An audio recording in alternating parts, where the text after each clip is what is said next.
estimated 8 crore households will be extended to cover 1 crore more beneficiaries. We will add 100 more districts in next 3 years to the city gas distribution network. A gas pipeline project will be taken up in the Union Territory of Jammu and Kashmir. An independent gas transport system operator will be set up for facilitation and coordination of booking of common carrier capacity in all natural gas pipelines on a non-discriminatory open access basis. Financial capital. I propose to consolidate the provisions of the SEBI Act 1992, Depositories Act 1996, Securities Contracts Regulation Act 1956, and Government Securities Act 2007 into a rationalized single Securities Markets Code. The government would support the development of a world-class fintech hub at the GIFT IFSC. To instill confidence amongst the participants in corporate bond market during times of stress and to generally enhance secondary market liquidity, it is proposed to create a permanent institutional framework. The proposed body would purchase investment-grade debt securities both in the stressed and normal times and help in the development of the bond market. In the budget 2018-19, government had announced its intent to establish a system of regulated gold exchanges in the country.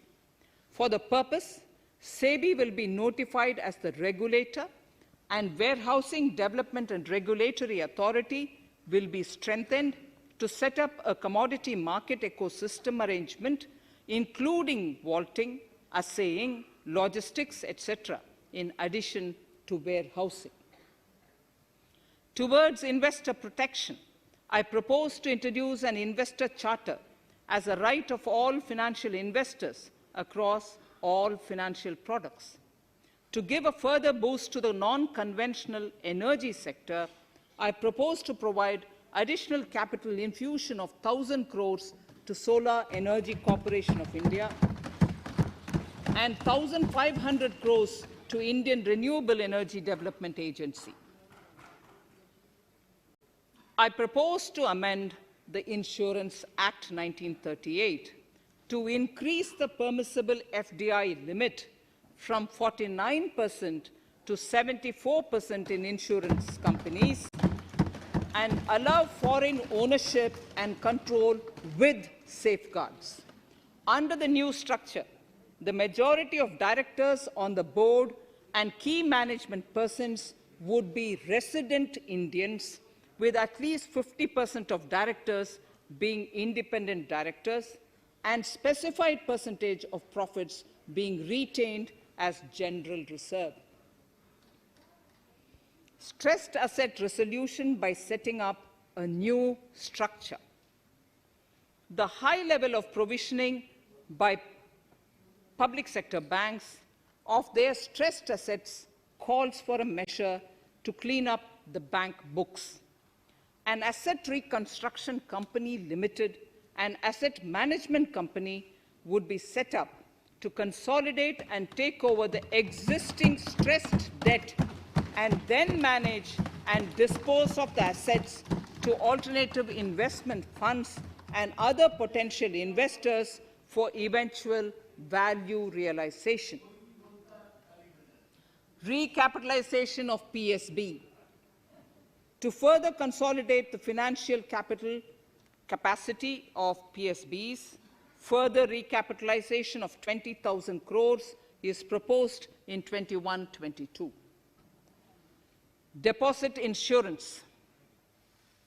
Last year, government had approved an increase in the deposit insurance cover from 1 lakh rupees to 5 lakhs for bank customers. I shall be moving amendments to DICGC Act 1961 in this session itself to streamline the provision so that if a bank is temporarily unable to fulfill its obligations, the depositors of such bank can get easy and time-bound access to their deposits to the extent of the deposit insurance cover. This would help depositors of banks that are currently under stress. To improve credit discipline, while continuing to protect the interest of small borrowers, for NBFCs with minimum asset size of 100 crores, the minimum loan size eligible for debt recovery under the Securitization and Reconstruction of Financial Assets and Enforcement of Security Interests SARFAESI Act 2002, it is proposed to be reduced from the existing level of 50 lakhs to 20 lakhs. Company matters. The decriminalization of the procedural and technical compoundable offences under Companies Act 2013 is now complete. I now propose to take up decriminalization of the Limited Liability Partnerships Act 2008. Honourable Speaker, I propose to revise the definition under the Companies Act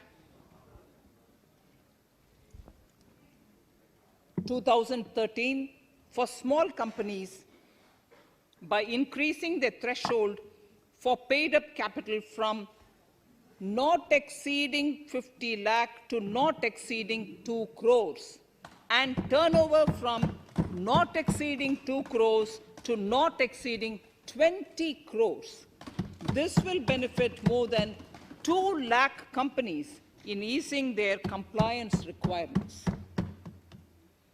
As a further measure which directly benefits startups and innovators, I propose to incentivize the incorporation of one-person companies by allowing one-person companies to grow without any restriction on paid-up capital and turnover, allowing their conversion into any other type of company at any time, reducing the residency limit for an Indian citizen to set up an one-person company from 182 days to 120 days, and allow also non-resident Indians to incorporate OPCs in India. This will be a big boost for startups. To ensure faster resolution of cases, the NCLT framework will be strengthened, e-court system shall be implemented, and alternate methods of debt resolution and special framework for MSMEs shall be introduced. During the coming fiscal, we will be launching data analytics, artificial intelligence, machine learning driven MCA 2.1 version to MCA 21 version 3.0. MCA 21 version 3.0. This version 3.0 will have additional modules for e-scrutiny, e-adjudication, e-consultation, and compliance management. Disinvestment and strategic sale. In spite of COVID-19, we have kept working towards strategic disinvestment.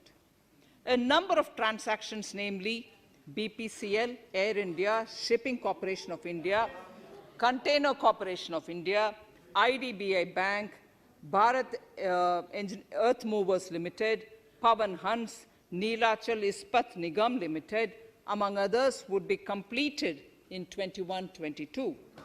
Other than IDBI Bank, we propose to take up the 2 public sector banks and 1 general insurance company in the year 21-22. This would require legislative amendments, and I propose to introduce the amendments in this session itself. In 21-22, we would also bring the IPO of LIC, for which I am bringing the requisite amendments in this session itself. In the Atmanirbhar package, I had announced that we will come out with a policy of strategic disinvestment of public sector enterprises. I'm happy to inform the House that the government has the government has approved the said policy. The policy provides a clear roadmap for disinvestment in all non-strategic and strategic sectors. We have kept 4 areas that are strategic, where bare minimum CPSEs will be maintained and rest privatized. In the remaining sectors of all CPSEs will be privatized. The main highlights of the policy are mentioned in Annexure 3. To fast forward the disinvestment policy, I'm asking NITI to work out on the next list of centre public sector companies that would be taken up for strategic disinvestment. To similarly incentivize states to take to disinvestment of their public sector companies, we will work out an incentive package of central funds to states. Idle assets will not contribute to Atmanirbhar Bharat. The non-core assets largely consist of surplus land with government ministries and departments and public sector enterprises. Monetizing of land can either be by way of direct sale or concession or by similar means. This requires special abilities, and for this purpose, I propose to use a special purpose vehicle in the form of a company that would carry out this activity. In order to ensure timely completion of closure of sick or loss-making CPSEs, we will introduce a revised mechanism that will ensure timely closure of such units. I have estimated 1,75,000 crores as receipts from disinvestment in BE 21-22.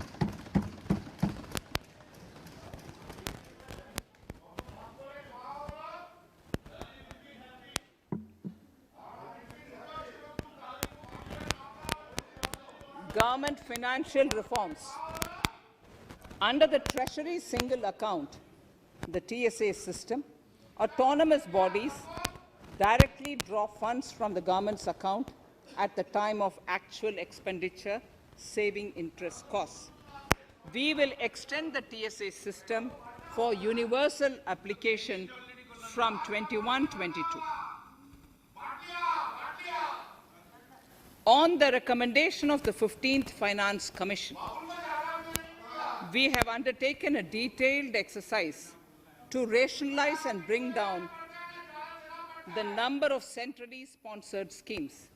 This will enable consolidation of outlays for better impact.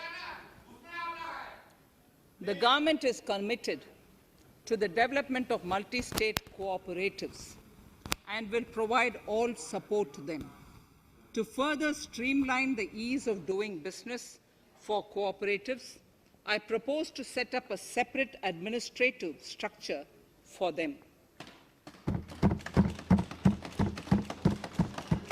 So the third pillar of Atmanirbhar Bharat, inclusive development for aspirational India. Honorable Speaker, sir, under this pillar, I will cover agriculture and allied sectors, farmers' welfare and rural India, migrant workers and labor, and financial inclusion. Agriculture.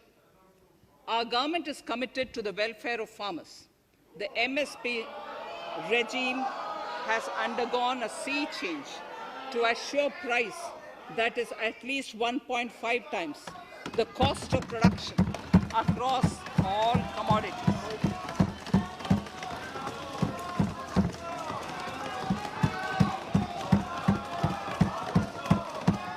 The procurement has also continued to increase at a steady pace. This has resulted in increase in payment to farmers substantially. In case of wheat, a total amount paid to farmers in 2013-14, Honorable Speaker, sir, The data that I give now is important for all honorable members to kindly hear. In case of wheat, the total amount paid to farmers in 2013-14 was 33,874 crores. In 2019-20, it was 62,802 crores.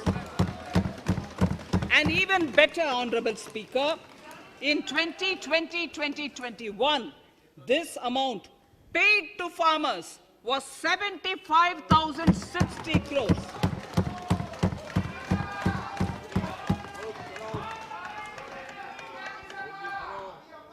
Honorable Speaker, again an important fact, the number of wheat growing farmers that were benefited increased in 2020-21 to 43.36 lakhs compared to 35.57 lakhs in 2019-20. That much of an increase within 1 year. For paddy, again an important data. For paddy, the amount paid in 2013-14 was 63,928 crores. In 2019-20, this increased to 1,41,930 crores. Even better, in 2020-2021, this is further, in 2020-21, this is further estimated, and I'm saying this is further estimated because the procurement is ongoing, and therefore I can't give you the final figure. This is further estimated to increase to 1,72,752 crores. The number of farmers benefited increased from 1.24 crores in 2019-20 to 1.54 crores in 2020-21. In the same way, Honorable Speaker, sir, in the case of pulses, the amount paid in 2013-14 was 236 crores. In 2019-20, this was increased to 8,285 crores. Now in 2021, it is at 10,530 crores.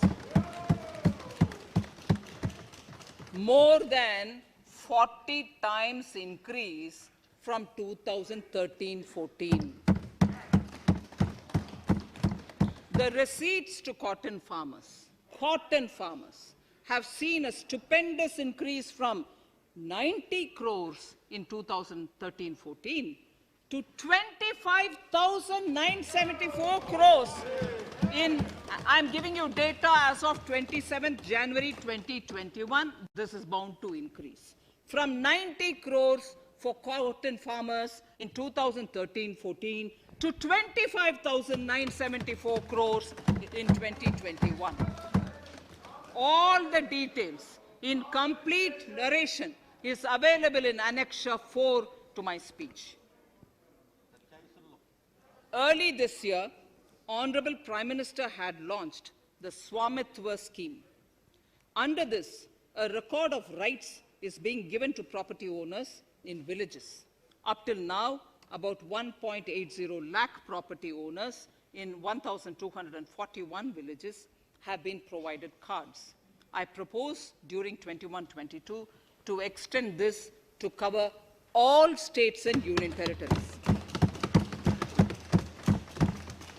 To provide adequate credit to our farmers, I have enhanced the agricultural credit target to 16.5 lakh crores in this year.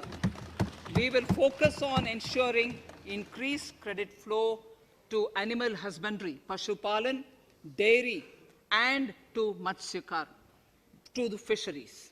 We are enhancing the allocation to the Rural Infrastructure Development Fund from 30,000 crores to 40,000 crores. The micro irrigation fund with a corpus of 5,000 crores has been created under NABARD. I propose to double it by augmenting it by another 5,000 crores. To boost value addition in agriculture and allied products and their exports, the scope of Operation Green Scheme that is presently applicable to only tomatoes, onions, and potatoes will be enlarged to include 22 perishable crops. Around 1.68 lakh crore farmers, around 1.68 crore farmers are registered, and 1.14 lakh crores of rupees trade value has been carried out through e-NAMs, the National Agricultural Market. Keeping in view the transparency and the competitiveness that e-NAM has brought into the agricultural market, 1,000 more mandis will be integrated with e-NAM. Honorable Speaker, sir, with all this, the Agricultural Infrastructure Fund would be made available to the APMCs for augmenting their infrastructure facilities.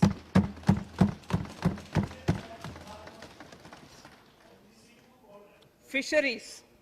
I'm proposing substantial investments in the development of modern fishing harbors and fish landing centers.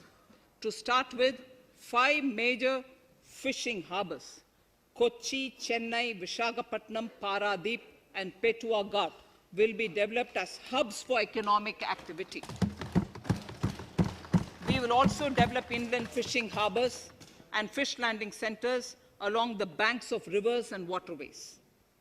Seaweed farming is an emerging sector with potential to transform the lives of coastal communities. It will provide large-scale employment and additional incomes. To promote seaweed farming and cultivation, I propose a multi-purpose seaweed park to be established in Tamil Nadu. Migrant workers and laborers. We have launched the One Nation, One Ration Card scheme, through which beneficiaries can claim their rations anywhere in the country. Migrant workers in particular benefit from the scheme. Those staying away from their families can partially claim their ration where they are stationed, while their family in their native places can claim the rest. I'm happy to inform you that One Nation, One Ration Card plan is under implementation by 32 states and union territories, reaching about 69 crore beneficiaries. That's a total of 86% beneficiaries covered. The remaining 4 states and UTs will be integrated in the next few months. To further extend our efforts towards the unorganized labor force, migrant workers in particular, I propose to launch a portal that will collect relevant information on gig workers, building and construction workers, among others. This will help formulate health, housing, skill, insurance credit, and food schemes for all migrant workers. We will conclude a process that began 20 years ago with the implementation of the 4 labor codes. For the first time globally, social security benefits will be extended to gig and platform workers.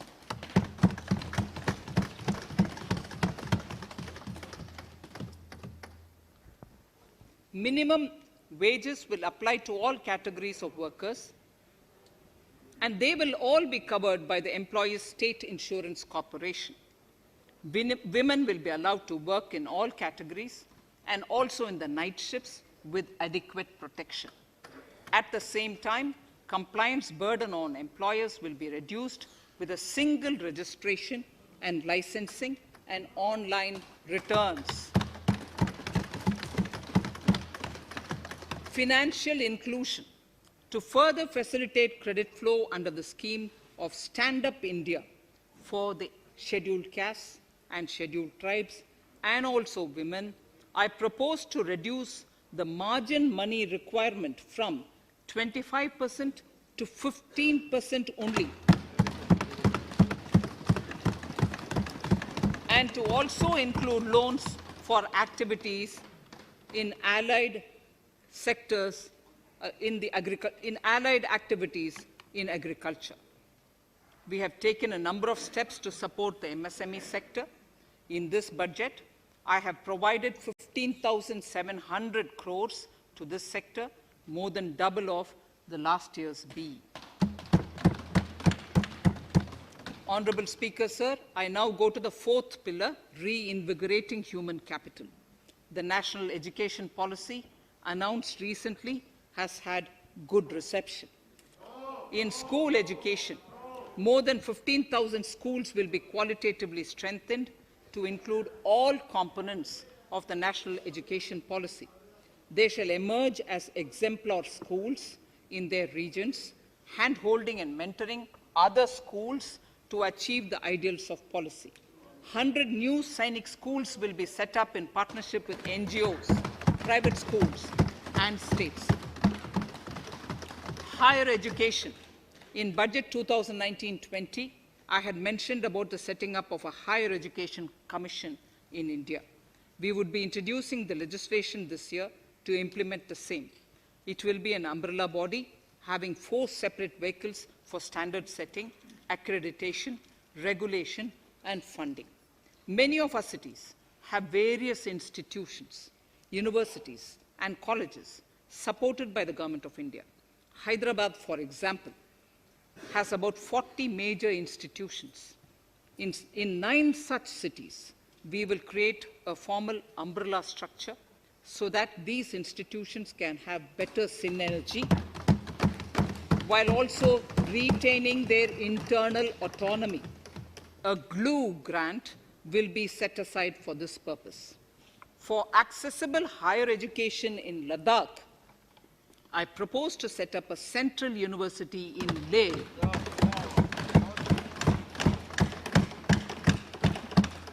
The other important projects to be taken up as a part of the NEP are listed in Annexure 5. Scheduled caste and scheduled tribes welfare. We have set ourselves a target of establishing 750 Eklavya model residential schools in our tribal areas. I propose to increase the unit cost of each such school from 20 crores, which is what it is now, to 38 crores, and for hilly and difficult areas to 48 crores. This would help creating robust infrastructure facilities for our tribal students. We have revamped the post-metric scholarship scheme for the welfare of scheduled caste students. I have also enhanced the central assistance in this regard. We are allotting 35,219 crores for 6 years till 25-26 to benefit 4 crores scheduled caste students. Skilling. In 2016, we had launched the National Apprenticeship Promotion Scheme. The government proposes to amend the Apprenticeship Act with a view to further enhancing apprenticeship opportunities for our youth. We will realign the existing scheme of National Apprenticeship Training Scheme for providing post-education apprenticeship, training of graduates and diploma holders in engineering. Over 3,000 crores will be provided for this purpose. An initiative is underway, Honorable Speaker, in partnership with the United Arab Emirates to benchmark skill qualifications, assessment and certification, accompanied by the deployment of certified workforce. We also have a collaborative inter-training program between India and Japan to facilitate transfer of Japanese industrial and vocational skills, techniques, and knowledge. We will take forward this initiative with many more countries also.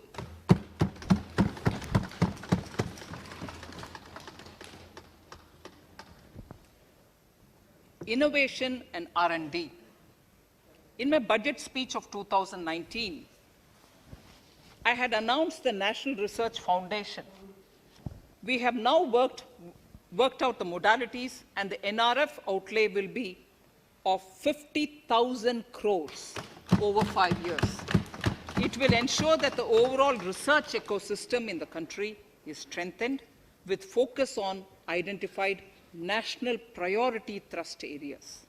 There has been a manifold increase in digital payments in the recent past. To give a further boost to digital transactions, I earmarked 1,500 crores for a proposed scheme that will provide financial incentive to promote digital mode of payment.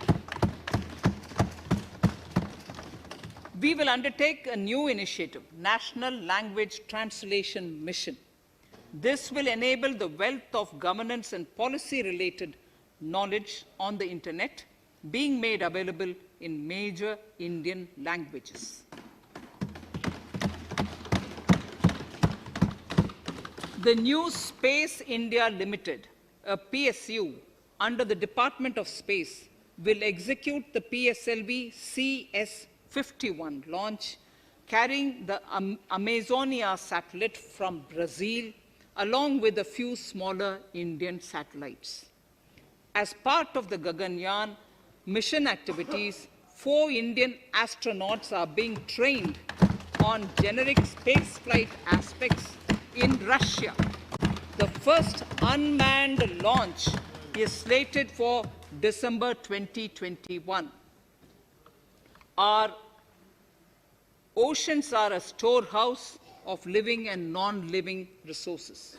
To better understand this realm, we will launch a deep ocean mission with a budget outlay of more than 4,000 crores over 5 years.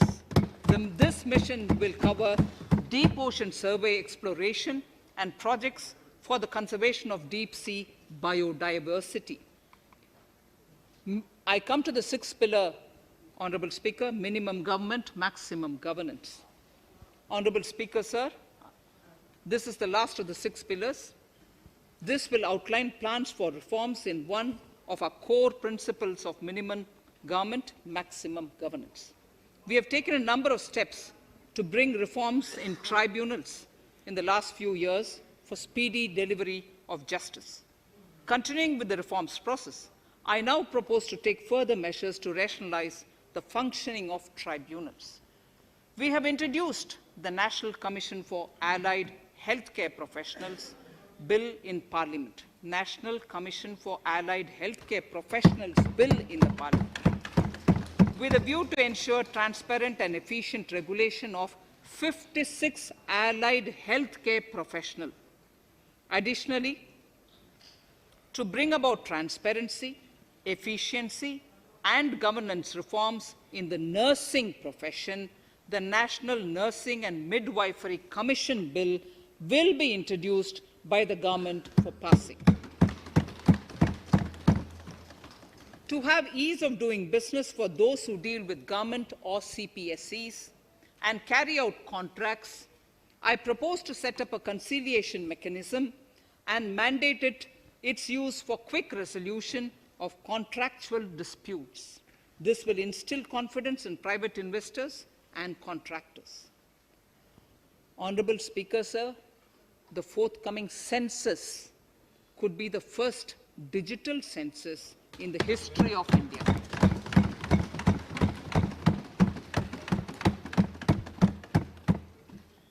For this monumental milestone-marking task, I have allocated 3,768 crores in this year, 21-22.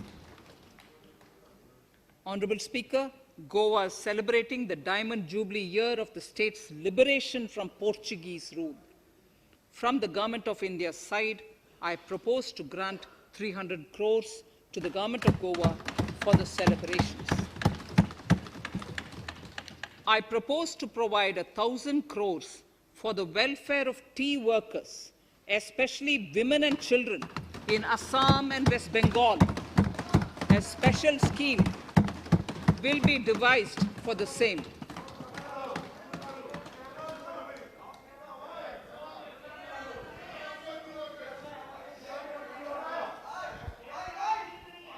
Fiscal position.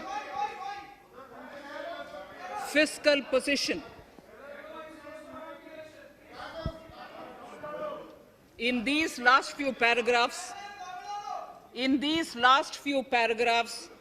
of part A of my speech, I draw the attention of this august House to the fact that at the beginning of the current financial year, the pandemic's impact on the economy resulted in a weak revenue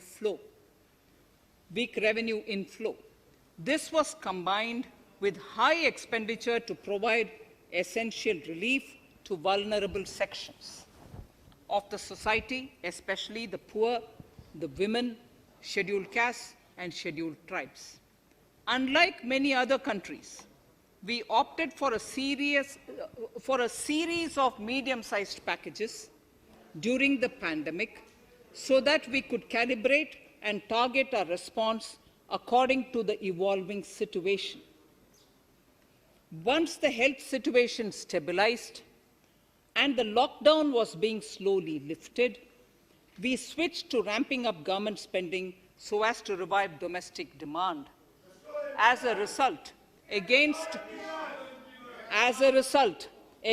an original BE expenditure of 30.42 lakh crores for 2020-21, our RE estimates are 34.50 lakhs, 30.42 now within the year going up to 34.5 lakh crores. We have maintained quality of expenditure. The capital expenditure estimated in the RE is 4.39 lakh crores as against 4.12 lakh crores in the BE stage. So the beginning of the year, we had marked only 4.12 lakh, whereas it is 4.39 lakh crores as we end the year. Fiscal deficit in RE 2020-2021 is pegged at 9.5% of the GDP. Fiscal deficit in RE 2020 to 2021 is pegged at 9.5% of GDP. We have funded this through government borrowings, multilateral borrowings, small saving funds, and short-term borrowings. We would need another 80,000 crores, for which we would be approaching the market in these 2 months. We would be needing another 80,000 crores, for which we would be approaching the markets in these 2 months. To ensure that the economy is given the required push, our BE estimates for expenditure in 21-22 are 34.83 lakh crores. This includes 5.54 lakh crores as capital expenditure, an increase of 34.5% over the BE figure of 2020-2021.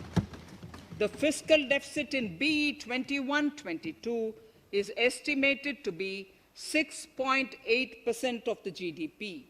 The gross borrowing from the market for the next year would be around 12 lakh crores.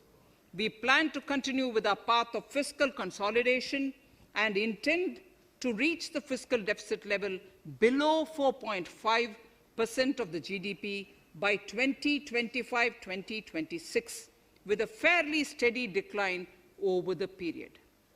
We hope to achieve the consolidation by first increasing the buoyancy of tax revenue through improved compliance, and secondly, by increased receipts from monetization of assets, including public sector enterprises and land. The Contingency Fund of India is being proposed to be augmented. The Contingency Fund of India is being proposed to be augmented from 500 crores to 30,000 crores through Finance Bill. In accordance with the views of the 15th Finance Commission, we are allowing a normal ceiling of net borrowing for the states at 4% of GSDP for the year 21-22.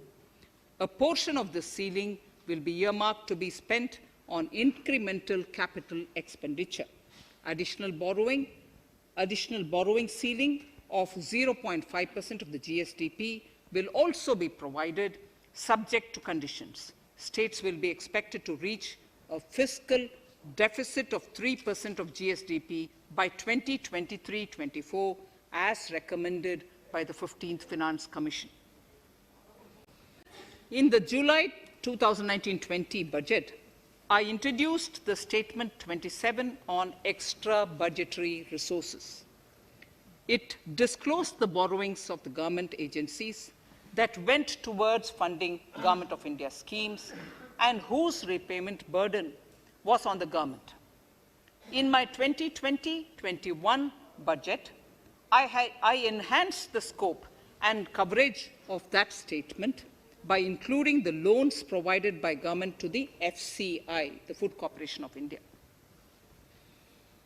Taking a step further in this direction, I propose to discontinue the NSSF loan to FCI for food subsidy, and accordingly, budget provisions have been made in RE 2020-21 and in the BE 2021-22. The extra budgetary resource details are at Annexure 6. We know that the FRBM Act mandates fiscal deficit of 3% of GDP to be achieved by 31st March 2020-2021. The effect of this year's unforeseen and unprecedented circumstances has necessitated the submission of a deviation statement under Sections 4 of Subclause 5 and Section 7, Subclause 3b of the FRBM Act, which I am laying on the table of the House as part of the FRBM documents. Towards achieving central government fiscal deficit along the broad path that I have already indicated, I will be introducing an amendment to the FRBM Act. Honourable Speaker, on the 9th of December 2020, the 15th Finance Commission submitted its final report covering the period 2021 to 2026 to the Rashtrapati Ji. The government has laid the Commission's report along with the explanatory memorandum in the Parliament, retaining the vertical shares of the states at 41%. We recognize our commitment to fiscal federalism and propose, therefore, to adhere to this recommendation. Jammu and Kashmir in the 14th Finance Commission was entitled to get devolution being a state. Now the funds of the UTs of Jammu Kashmir and Ladakh would be provided by the centre.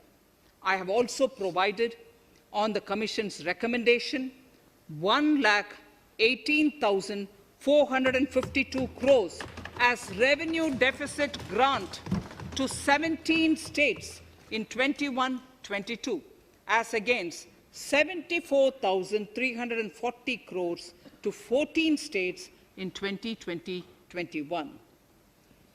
Honourable Speaker, I would now move to Part B of my speech.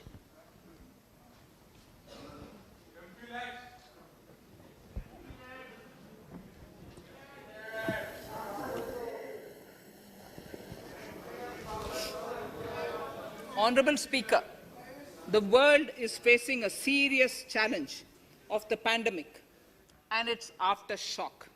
In these trying times, when many economies are struggling to revive, our people and our industry have exhibited remarkable resilience. As I mentioned already, post-pandemic, a new world order seems to be emerging, one in which Asia is poised to occupy a prominent position, and India will have a leading role therein. In this scenario, our tax system has to be transparent, efficient, and should promote investments and employment in our country. At the same time, it should put minimum burden on our taxpayers. I borrow the words of Thiruvalluvar, the saint. Yetralum, Eatalum, Kathalum, Katha Vaguthalum, Nalla Valladarasu. A king or a ruler is the one who creates and acquires wealth, protects and distributes it for common good. Tirukkural. Direct tax proposals. Keeping this in mind, the words of Tirukkural, our government introduced a series of reforms in the direct tax system for the benefit of our taxpayers and economy. Few months prior to the pandemic, in order to attract investments, we slashed our corporate tax rate to make it among the lowest in the world. The dividend distribution tax too was abolished. The burden of taxation on small taxpayers was eased by increasing rebates. In 2020, the return filers saw a dramatic increase to 6.48 crores from 3.31 crores in 2014.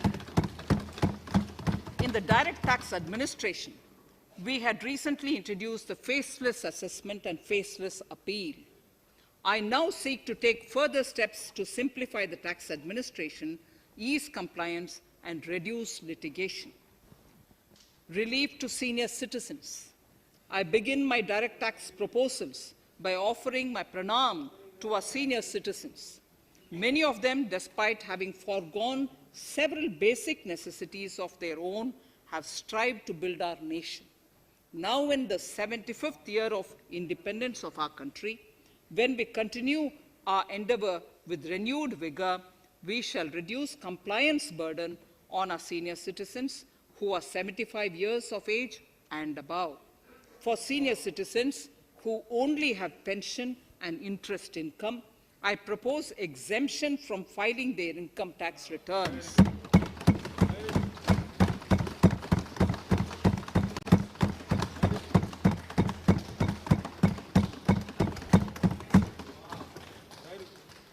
The paying bank will deduct the necessary tax on their income. Reduction in time for income tax proceedings. This is a very key announcement, if you ask me. Honorable Speaker, presently an assessment can be reopened up to 6 years and in serious tax fraud cases for up to 10 years. As a result, taxpayers have to remain under uncertainty for a very long time. I therefore propose to reduce this time limit for reopening of assessments to 3 years from the present 6 years.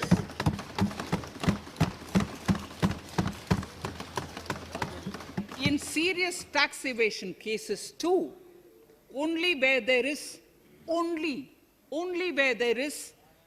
evidence of concealment of income of 50 lakh or more in a year.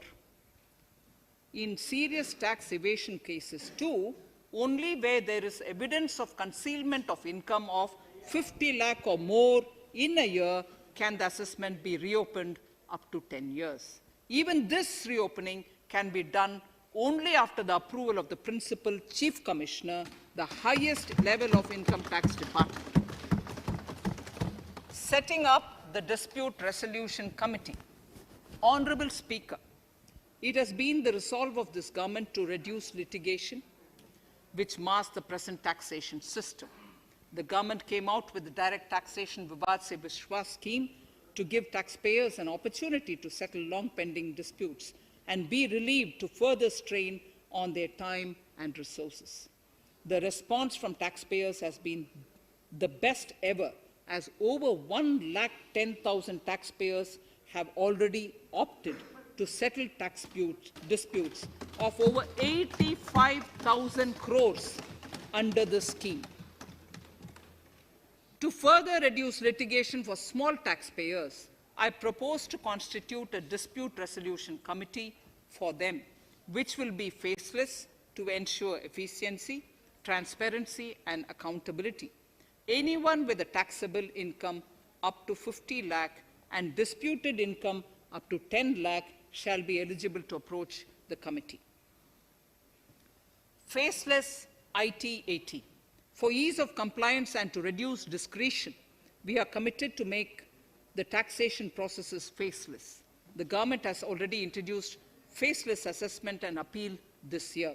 The next level of income tax appeal is the Income Tax Appellate Tribunal. I now propose to make this tribunal faceless. We shall establish a national faceless Income Tax Appellate Tribunal Center. All communication between the tribunal and the appellant shall be electronic. Where personal hearing is needed, it shall be done through video conferencing. Relaxations to NRI. When non-resident Indians return to India, they have issues with respect to their accrued incomes in their foreign retirement accounts. This is usually due to mismatch in taxation period. They also face difficulties in getting credit for Indian taxes in foreign jurisdictions. I propose to notify rules for removing their hardship of double taxation. Exemption from audit. Currently, if your turnover exceeds 1 crore, you have to get your accounts audited. In February 2020 budget, I had increased the limit for tax audit to 5 crores for those who carry out 95% of their transactions digitally. To further incentivize digital transactions and to reduce compliance burden, I propose to increase this limit for tax audit for such persons from 5 crores to 10 crores. Relief for dividend. In the previous budget, I had abolished the dividend distribution tax in order to incentivize investment. Dividend was made taxable in the hands of shareholders. Now, in order to provide ease of compliance, I propose to make dividend payment to rate and InvIT exempt from TDS. Further, as the amount of dividend income cannot be estimated correctly by the shareholders for paying advance tax, I propose to provide that advance tax liability on dividend income shall arise only after the declaration or payment of dividend. Also, for the foreign portfolio investors, I propose to enable deduction of tax on dividend income at lower treaty rate. Attracting foreign investment into infrastructure sector. In the last budget, for attracting foreign investment in the infrastructure sector, we had granted 100% tax exemption, subject to certain conditions, to foreign sovereign wealth funds and pension funds on their income from investment in Indian infrastructure. We have noticed that few of such funds are facing difficulties in meeting some of the conditions. In order to ensure that a large number of funds invest in India, I propose to relax some of these conditions relating to prohibition on private funding, restriction on commercial activities, and direct investment in infrastructure. In order to allow funding of infrastructure by issue of zero-coupon bonds, I propose to make notified infrastructure debt funds eligible to raise funds by issuing tax-efficient zero-coupon bonds. Affordable housing.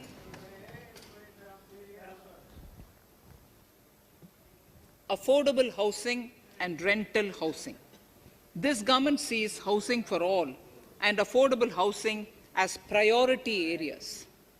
In July 2019 budget, I provided an additional deduction of interest amounting to 1.5 lakh for loan taken to purchase an affordable house.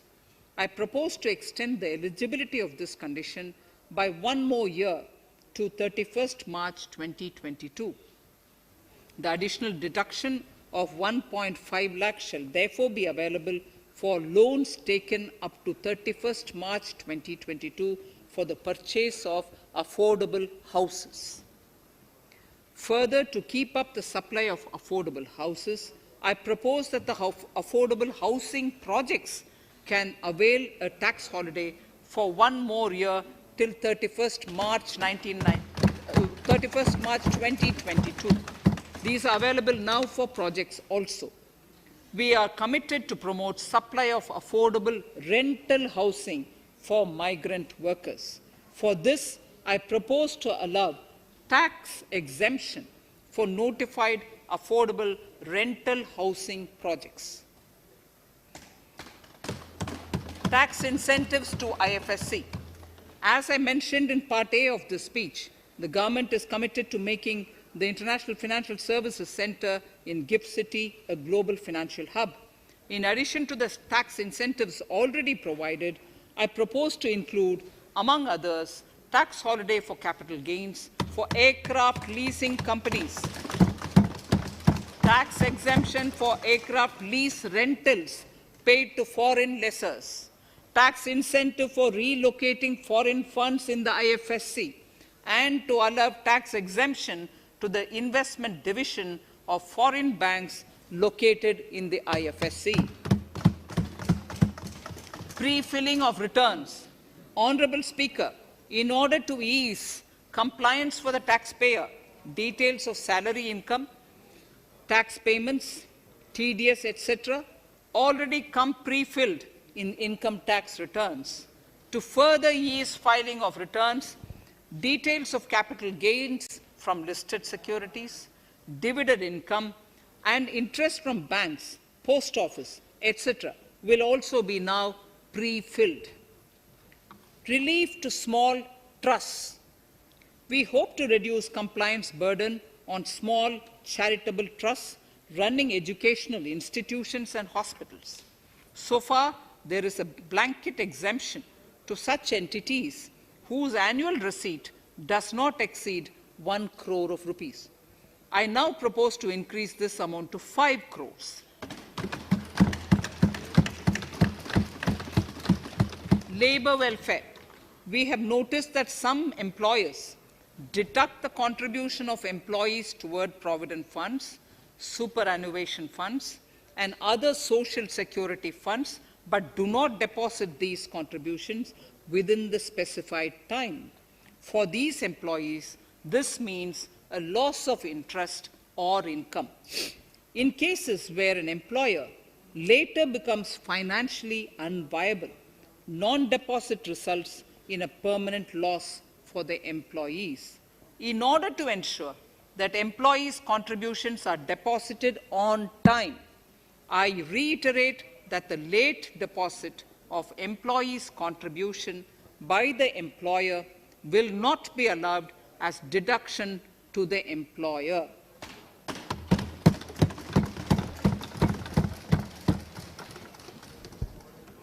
Incentives for startups.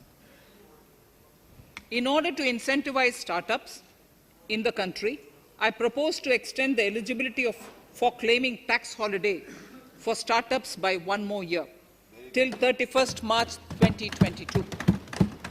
Further, in order to incentivize funding for the startups, I propose to extend the capital gains exemption for investment in startups by 1 more year till 31st March 2022.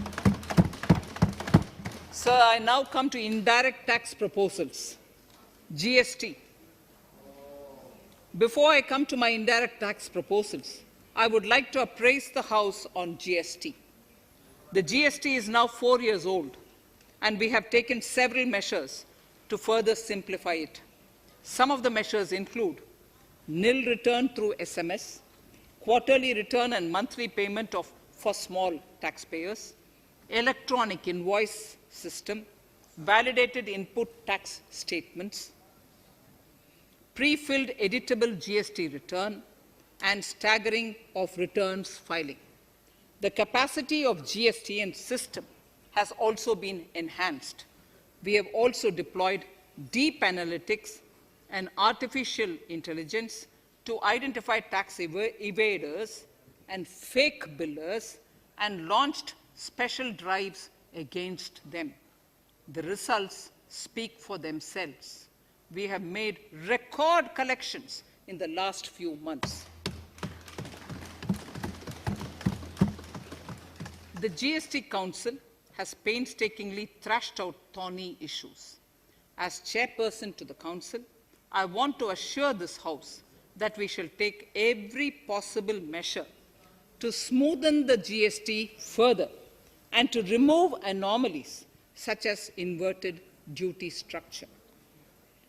Custom duty rationalization. Our custom duty policy should have the twin objective of promoting domestic manufacturing and helping India get on to global value chain and export better.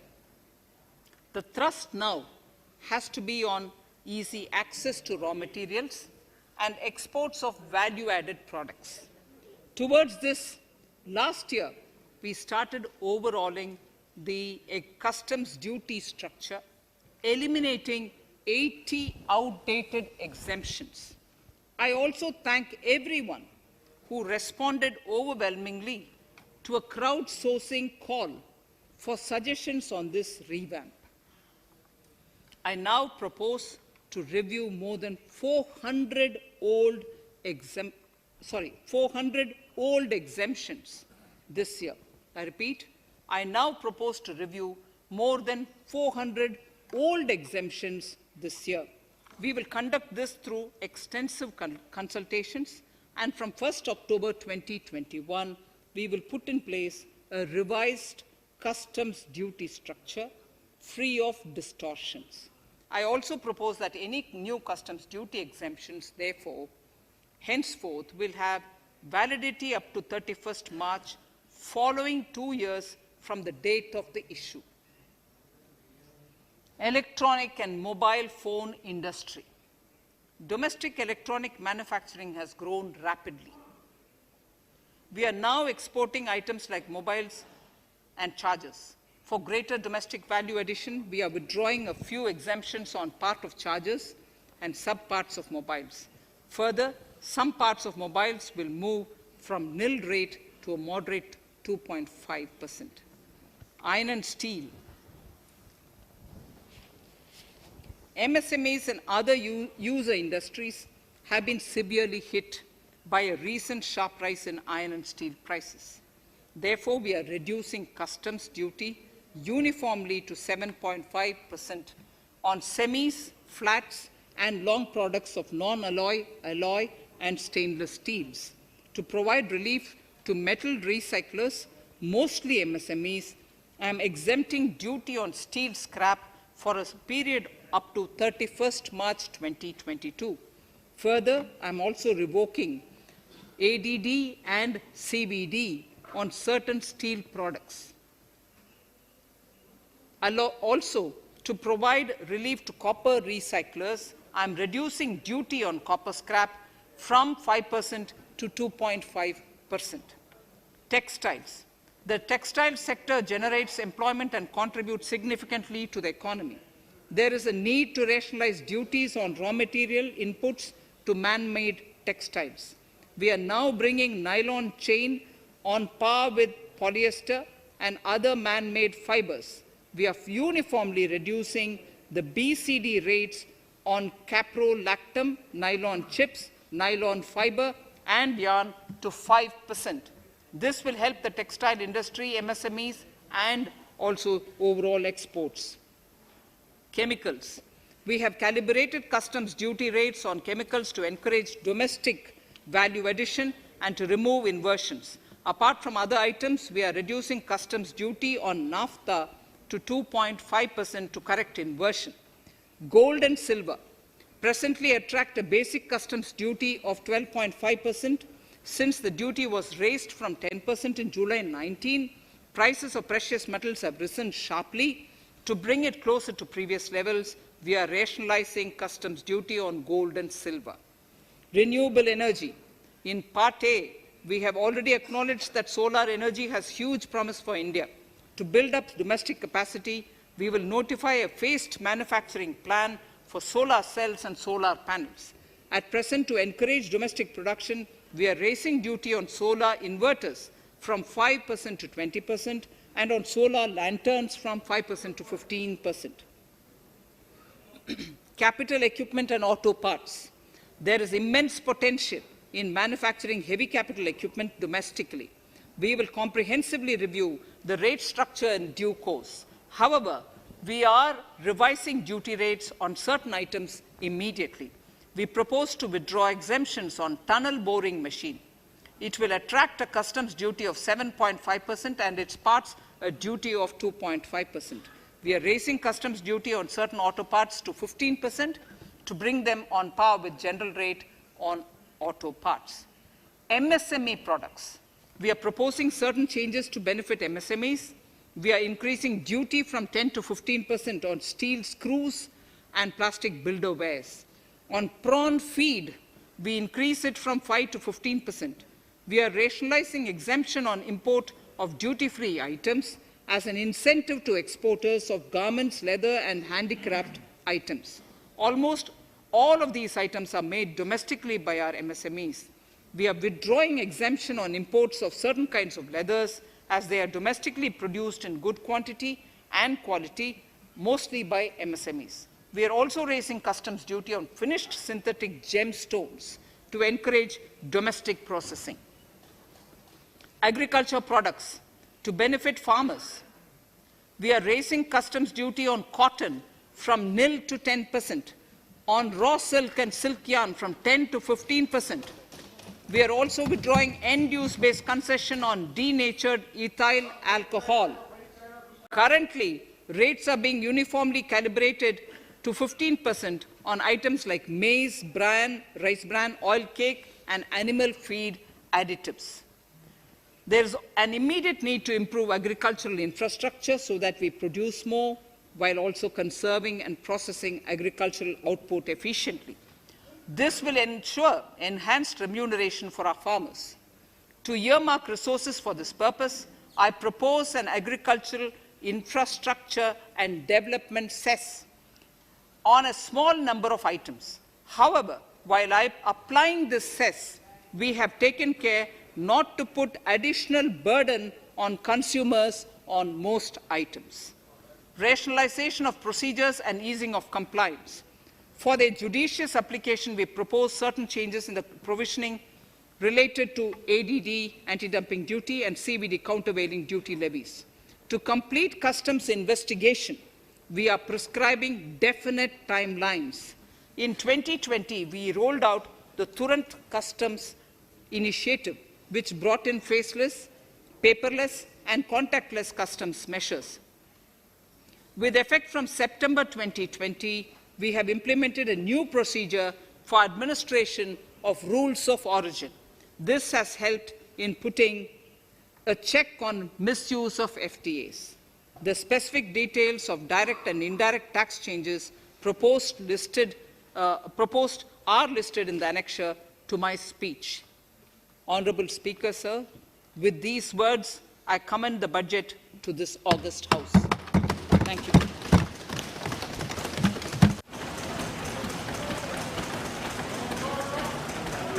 Item number 1, माननीय मंत्री जी, item number 1।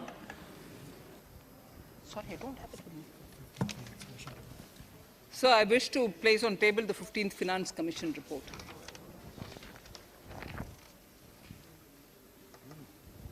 Item number 3, माननीय मंत्री जी। Sir, I wish to lay on the table the following statements under Section 3(1) of the Fiscal Responsibility and Budget Management Act 2003, the medium-term fiscal policy, fiscal policy strategy statement, and macroeconomic framework statement.